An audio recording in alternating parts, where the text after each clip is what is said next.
On October 4th, 1957, the space age officially began when the Soviet Union was the first to launch Sputnik, the world's first artificial satellite. Sputnik orbited the Earth every 90 minutes, sending out a signal that could be heard by radio operators all around the world. The launch of Sputnik is what led to the creation of NASA, the National Aeronautics and Space Administration in the U.S. Less than 12 years after the launch of Sputnik, humans were walking on the moon. In 1969, when Armstrong became the first person to walk on the moon as part of NASA's Apollo 11 mission. One small step for a single man, one giant leap for mankind. The U.S. won that race. NASA was the first to put a man on the moon. Ever since the space age began, we've seen some incredible advances in space exploration, space technology, and even a culture develop around our discoveries in space. And now, experts say that we're entering the spatial age, where spatial technology and AI will drive the future of space exploration. Spatial computing will revolutionize how astronauts are trained because it will create way more realistic and immersive simulations before they arrive in outer space. AI and spatial technology will revolutionize the space age. Commercial activity in space has tripled in the last 15 years, with a prediction that the space economy will reach $1.8 trillion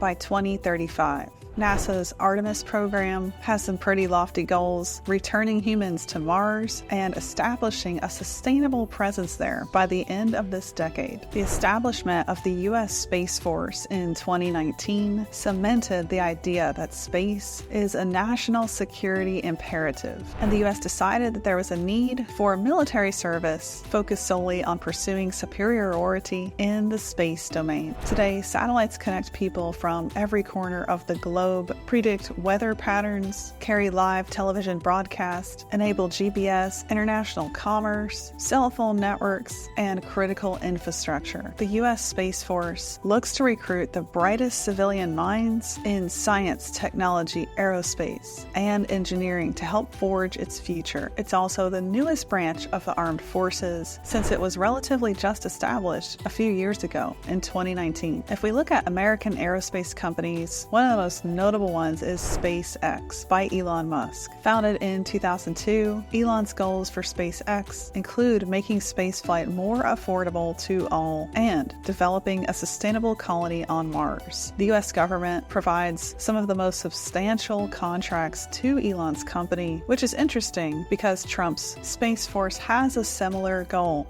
of creating a sustainable environment on Mars. The launch of Falcon 1 was a notable achievement for SpaceX. This was a rocket less expensive to build and operate than any of its competitors. This was a breakthrough in the space age.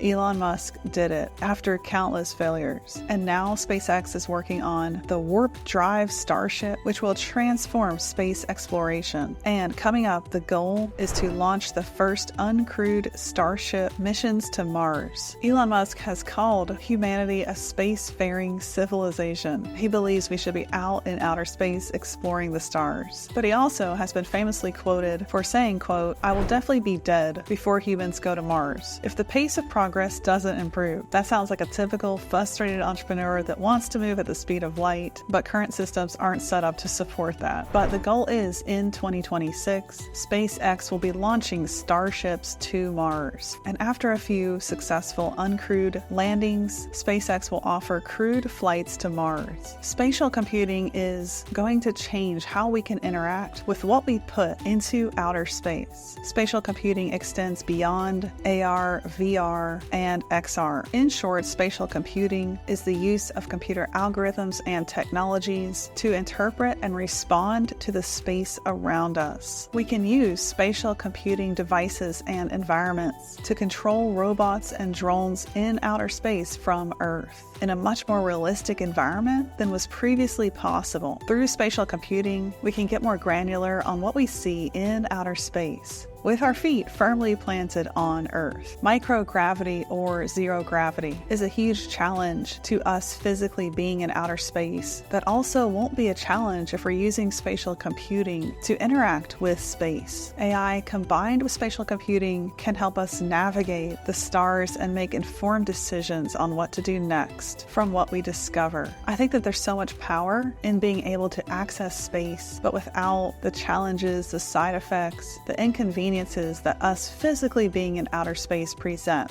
We are creatures that need fresh air, sunshine, food, water, gravity. I don't think that will change, but to be able to see and access what's out there in the stars is a wonderful opportunity for humankind. And our ability to access will only get better and better as spatial computing and AI changes and evolves what we can do. What are your thoughts on the space age? I think it's mind-blowing. It will reach almost $2 trillion by 2035. SpaceX is making some incredible advances in accessible rockets, and even the US has a major goal of creating a sustainable environment on Mars. Where this will go, the sky is the limit. Or should I say, outer space is the limit, which means there are no limits. Let me know in the comments your thoughts. We are definitely living in some of the greatest times I think humanity has ever seen. What we do with it, how we build technologies based on what's available to us, is going to be the magic. If you haven't subscribed, be sure to do so here on YouTube. My channel is Julie McCoy. I work full-time in AI, and I bring critical thinkers that look forward with hope and optimism to what we can do in the new age, ideas that are based in realistic opportunities. And of course, we talk all about AGI. So be sure to hit subscribe, and I'll see you